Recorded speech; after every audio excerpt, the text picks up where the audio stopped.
Salut à toi, cher coureur d'élite, j'espère que ça va bien, que tu te portes bien. C'est Gabriel de My Running Attitude, j'espère également que tu passes de bonnes vacances si t'en as. Bon écoute, aujourd'hui je vais te faire une randonnée à 2800 mètres d'altitude au niveau du pic de Tarbezou en Ariège. Je suis en pleine randonnée, elle va durer à peu près 5h30, donc c'est une randonnée de 12 km dans les montagnes pour les connaisseurs, donc c'est vraiment chouette. Et ça tombe bien justement que je sois en altitude parce que on va justement parler des bienfaits du sport en altitude. Allez, c'est parti!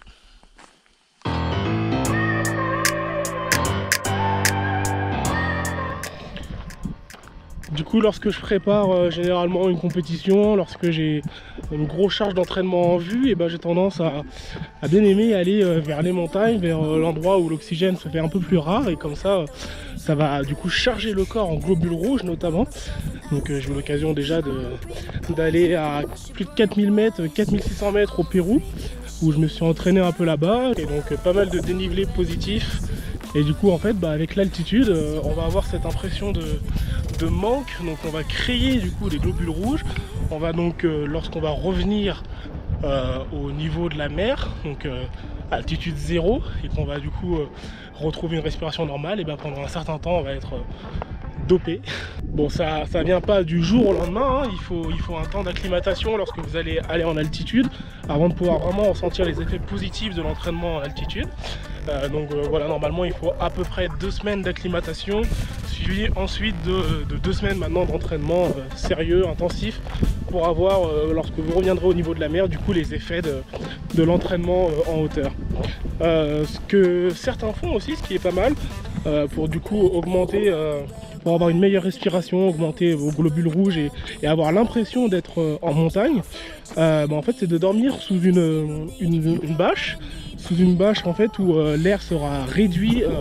Bon, l'équipement coûte quand même une petite fortune, mais certains font ça en fait, surtout les athlètes professionnels, ils dorment sous une bâche où en fait il y a un tube qui vient réduire l'apport d'oxygène à l'intérieur, et donc ils ont vraiment l'impression d'être en condition comme s'ils étaient dans les montagnes, donc avec très peu d'air, alors qu'ils sont dans leur chambre en centre-ville. Donc ça peut être aussi une technique.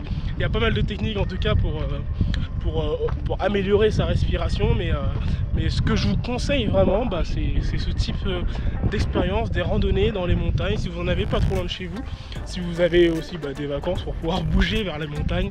C'est vraiment sympa de pouvoir en profiter et de respirer, d'évacuer toute la pollution qu'on a tendance à respirer continuellement toute l'année en centre-ville. Donc vraiment c'est une destination saine. Alors petite subtilité, ce n'est pas non plus par contre parce que vous vous entraînez en altitude une fois ou même plusieurs fois dans votre vie que vous aurez un souffle illimité. Les effets de l'altitude, les bienfaits de l'altitude, donc ils sont éphémères, donc ils vont s'épuiser, ils vont diminuer avec le temps, et du coup généralement en fait ça va durer pendant une semaine, 2 semaines. Donc en fait voilà, on s'entraîne dans l'altitude juste avant d'aller faire une compétition importante pour ensuite bénéficier du coup des bienfaits dès qu'on va redescendre au niveau de la mer. Voilà une courte vidéo sur les bienfaits de l'altitude, les bienfaits du sport en altitude. Pas de souci si vous n'avez pas de montagne à proximité de chez vous.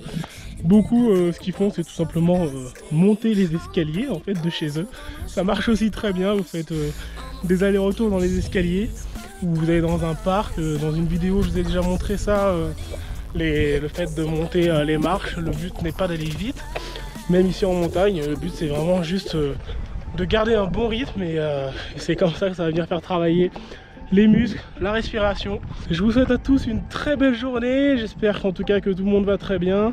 Prenez bien soin de vous, à très vite pour la prochaine vidéo, n'hésite pas à partager, liker la vidéo, mettre ton pouce de coureur, et à bientôt. Et allez, je te fais profiter un peu du paysage.